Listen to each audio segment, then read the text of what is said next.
guys! Hello. Welcome back to Choosing the Magic. Welcome back. Thank you to everyone that has subscribed to the channel so far. If you're new here, we talk about our past Disney and Universal trips, our upcoming trips. We let you guys know what we've learned along the way and try to help you learn some stuff for your upcoming trips. So today we wanted to talk about, is it worth it to be an annual pass holder? Yep. For both Disney and Universal. So just to give you guys some context, we are Universal annual pass holders. We have a pass for the two of us and our 5-year-old daughter. Our son is 2 years old, so he does not require a pass until he's 3. We are preferred pass holders for, we have the 2-park pass, so for Islands of Adventure and for Universal Studios. We opted out of getting the 3-park pass because we're not really water park people. Yeah, we don't go to Volcano Bay. Yeah, like and maybe when our kids are older, we'll look into that. But for the time being, we were like, 2 parks, we're good. About, I think, a little over a year ago, we were planning our trip for the year, you know, looking into how many days we want to go to Universal, how many days we want to go to Disney, and I was pricing it out, and I was looking at like a 3-day park pass or a 2-day park pass, and after I had added everything to my cart, it was like $1,100 for us, and we weren't going for a crazy amount of days, we weren't planning to spend a lot of time there, and it was just crazy expensive just for the tickets. So I decided to start looking into what the cost of an annual pass would be, because for years we had looked into Disney annual passes, and we'll talk about that in a minute, but we knew there were some horror stories with that as far as cost goes, so I was like, well, I'll just see what Universal has to offer. So I looked at the different pass options, and I saw, you know, the different tiers. We weren't interested in anything with blockout dates, because at that point, like, was it really worth it to get the annual pass? And I saw the preferred pass at that time was only like $400 and something a person. I think $499. Yeah, so once you added everything together, well, actually, I think it was maybe even under $499 at that time, but shortly after that, it was a price increase, just like it did this year, which we'll talk about. But it was under $500 a person, and you only had to pay half of that up front, and then unlike Disney, Universal has the option for you to do flex pay, so you can pay monthly. So, even if you're out of state. So yeah. We're out of state pass holders. Yeah, so it ended up being $1,300 or $1,400, and we had to pay like $700 down, and it was like $75 a month, and that got us into the parks as much as we wanted. So we went ahead with the annual pass. We were like, this is a purchase we want to do. We want to try it out for the year and see if it's worth it. Yeah, you get a bunch of different perks with being an annual pass holder. Like you get for the preferred for our pass. So there's Premier, Preferred, Power Pass, Seasonal Pass. And Seasonal. I think it's just the 4. Yeah. So we have the preferred. So we have the second to the top tier. So with ours, we get 10% off merchandise and food and everything at the parks and any Universal thing, and then 35% off. Well, up to 35% off hotels. So yeah, and you get early 50% park admission. off valet parking. We get free parking. Early park admission. You get discounts on multi-day tickets. So like if you're bringing a family member with you and they want to buy a 2-day park ticket, you get discounts on that. So we have loved the benefits that have come along with the discounts there. Yeah, just being able to come and go as you please and don't have to worry about using a park ticket or wherever. You can go to Universal Studios for an hour and then go right over to Islands of Adventure.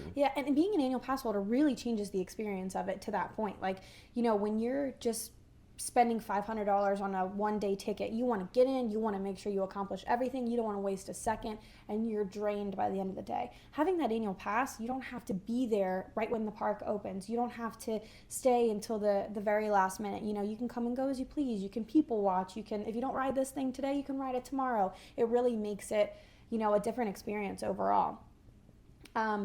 Just since we got our passes last April, we went April, May, September, February, March. And we would have spent well over $2,000 on tickets alone. So That's just tickets, not even the stay. Just tickets, yeah. Stuff like that. Yeah, it's really made it worth it. So we've gotten our money out of it many times. Yeah, not exactly. Tenfold, but right. You know, at least once over. Yeah, it's paid for itself. The first, I would say in April, we went for like April of, I think, 2022. We went for like 6 days, and we went every day and just kind of, it was during Mardi Gras, so we would stay for the parade and everything. We would really like close down the parks, and we realized like, wow, we would have spent on a 6-day ticket, we would have spent more than what the annual pass actually cost.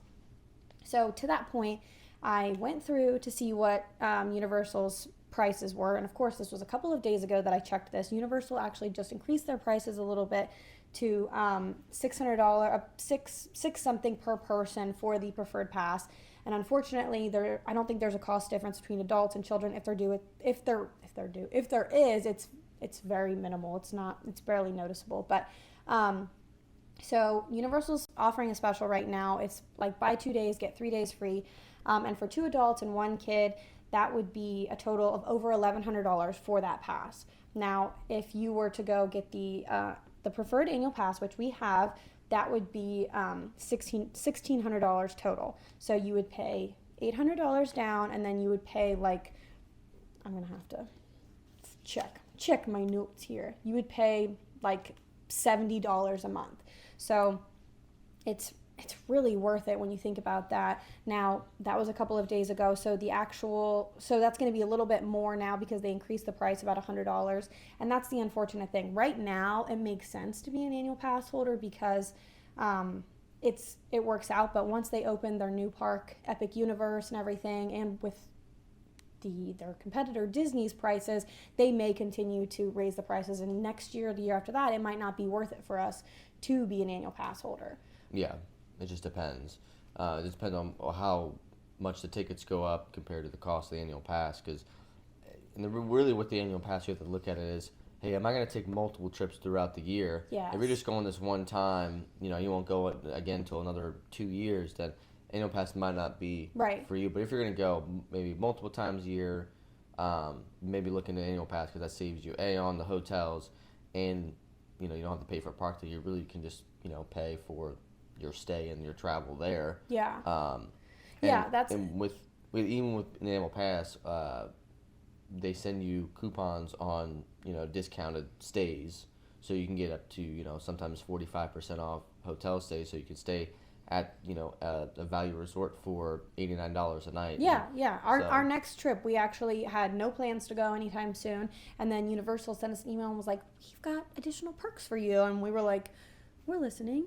And they said for the month of May, you can get 45% off the hotel. And I was like, I'm going to price this out and see how good is it. And we were able to get the hotel down to $86 a night. And I mean, we're going to do a separate video, I think, on like how much did we actually spend on that trip, just to see, because we're trying to take like a super budget conscious trip because it's not one we were planning to take. But for the whole week, I think it ended up being like $600, and like that's for like 6 nights there. It's at the Endless Summer Resort, the Dockside Resort that we love and talk about pretty often. But yeah, you priced it out because we're staying from a Sunday to Saturday. If you price it from a Sunday to a Friday, it's even cheaper. It was like less than $400 or something like that. Yeah, it was like less than $400. So you got to think, if you try to even book a hotel, it's at least a decent hotel is like at least $120, $130 a night. So for $89, $86 a night, I mean that's a steal. Yeah. So you definitely have to watch for those emails too if you're a pass holder. But that being said, our goal at some point in our life is to be a Disney pass holder as well. But those prices are a little bit different. They're a bit more steep than Universal. You're paying $1,200, $1,300 for a pass, and truthfully, I don't know what the perks are to being a Disney I mean, pass holder. there's things just like Universal. So unfortunately, we are not Disney annual pass holders yet, so we don't have the extensive knowledge on that. But $1,200 or $1,300 a person. When we priced it out, it was like $4,200. Maybe a little bit less, but somewhere around there for our family to get an annual pass. And again, that's just for the 3 of us. Our son is still free until he's 3. Compared to the $1,600 for Universal Pass. It is literally more than double the cost to be a Disney annual pass holder. Now, people pay that. People don't regret it. I mean, I still kind of was like, do we want to make this payment? Like, if you compare and contrast with Universal, there's no blackout dates. You don't have to make any park reservations. You can just kind of show up, hang out, do all that stuff. And with Disney, if you're trying to justify the cost, with Disney, with annual passes, you can't go on the weekends. Well, no. So that's the thing with. You make a park reservation on the weekends. Yes, and they're kind of messing with those rules a bit, but that's another frustrating part about Disney's annual passes is so.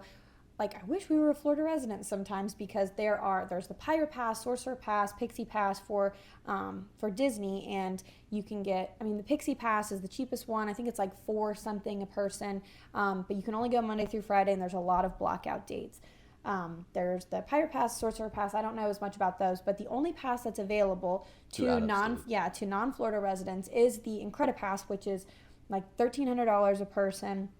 It's great because there are no blackout dates. I'm sure it's better on the discounts and everything, but yeah, you still have to make those park reservations, so there's no guarantee that you're going to actually even be able to get into the park. Or the park you want. Right, exactly. So, but it is the highest tier annual pass, but it is the most expensive one as well. So it's kind of like, you know, you got to really... kind of makes it difficult to me, the cost doesn't justify the going to Disney for an annual pass. Right. I mean, at some point, hopefully we'll be able to purchase one, or Disney will come up with an additional park pass option that's somewhere in between the $1,300 and some type of like Florida resident type price for non-Florida residents, or maybe like some type of program for people that go so often. Right. Give us those perks, Disney. We're there a lot, please. We are. Throw us a bone. But yeah, Disney versus Universal, we've definitely seen it be worth it over and over and over again for Universal. I mean, if you price it out for Disney and you go for a 5-day ticket, I'm sure you're going to get to that amount quickly, but it's just a lot to pay $4,200 or over $4,000 down. Yeah. And then when we think about it, we're going to have a 3-year-old soon enough, and to pay another $1,300 for a 3-year-old's ticket, it's just crazy to justify. So yeah, you have you would have to go almost every 2 months just to break even on the annual pass, and then you got to pay, you know, to renew it. Yes. Which is, I don't know how much the renewal cost is, but right, and then that is something too. So when you're a Universal annual pass holder, when it comes time to renew, so let's say you buy your pass in March. Your pass is actually not activated until you first go into the park. So if you're not visiting until May, your pass is activated when you go in May. So that being said, it doesn't expire until the following May. So it doesn't expire when you bought it, it's when you activated it. And then when it's time to renew, you have the option to either pay in full and you get like a 20% discount on the total pass, or you can do flex pay again, but this time there's no down payment. So our passes did go up this time around because we decided to continue on with the flex pay. But so you don't have the down payment this time, so you're going to pay more monthly, but it's still great to have that option, you know, and you can kind of see that coming. When you think about it, it's like, okay, well, I'm paying for this annual pass throughout 12 months, and I'm going, you know, let's say 2 or 3 times. You're breaking up your tickets throughout 12 months rather than paying them all in full. Right. In that 1 week. Right. And that's the thing too. If you're paying $4,000 for passes, then you want to go as much as possible because you want to make sure you're justifying that cost. And then you're spending even more on hotels and everything, and it's a lot of cost to take in. So we haven't made that jump yet. Maybe 2024 will be the year for us. It's still going to be a sore thing and a big pill to swallow to spend that much money. But, I mean, it's great. Disney's amazing. We would, I'm sure, go a ton, and we would love being Disney annual pass holders, but it's just so expensive, and Universal has been worth it over and over and over again. I mean, even if you think about it, you could be a Universal pass holder, you know, get the discounts to stay at the hotel, and then maybe, you know, use that money you saved to maybe buy a ticket, a 1-day park ticket at a Disney park, and still go to Disney, but still be able to stay on Universal property. Right, and that's what we've been doing. We've been using our Universal annual pass, getting the great rate with the hotel, going to Universal for a couple days, and then we go to Disney for 1 day. We do Disney Springs, stuff like that, to really make it like a budget-friendly trip. Right, and if you want to, you know, go get Disney merchandise, you can just always go to Disney Springs. Yeah, and you still get the Disney treats, and you can get the balloon. They have the Disney balloons there and everything. Our kids always love that. So and you can go to the resorts and hop from the resorts and everything. So there's still ways to have Disney magic without being an annual pass holder and without even being in the Disney parks, actually. Right. So I think all in all, for me at least, Universal annual pass is definitely worth it because 100%. Just for the discounts you get on merchandise, you get in the parks whenever you want. Yeah. I mean, $86 a night, and we actually found a hotel across the street for Surfside that was $76 a night. We chose to stay with Dockside, which was like less than $10 more a night because we love Dockside. We love the the 2 pools that they have. Surfside only has the 1 pool. It's an amazing resort still, but you were able to get it down to $76 a night for going in the month of May, and just for being an annual pass holder. I mean, that's a great deal, and it's a beautiful hotel. It's right down the street from Universal. Yeah, it's about a 7-minute drive. Yeah, and like we talked about in the last video, you get all the perks of like the bus transportation and everything. So it's really, yeah, I agree with you. It's been so worth it to be a Universal annual pass holder. I hope we can keep doing that. You get the password lounge and everything like that. We didn't mention that. Yeah, so hopefully when we're there, we're going to be there in May. We're going to try to do a video covering, some of the perks that they have going on for the annual pass holders. So there's going to be a special entrance for pass holders. There's special snacks. There's, special lounge. Dining. Yeah, exactly. So, we're really looking forward to seeing, what Universal has going on for the month of May for annual pass holders. It's definitely going to be an exciting time, and we'll try to capture that for you guys. Yeah. But and hopefully somewhere down the line we'll be Disney annual pass holders as well. But yeah, I think that's it for today's video, guys. If you have any questions, make sure to comment them below or send us a message and let us know. We hope this has been helpful for you guys. We learned something. Yeah, if you if you end up being a Universal annual pass holder because of this video, that is awesome. And if we can answer anything else for you, let us know. But until next time, choose the magic. Bye. See ya.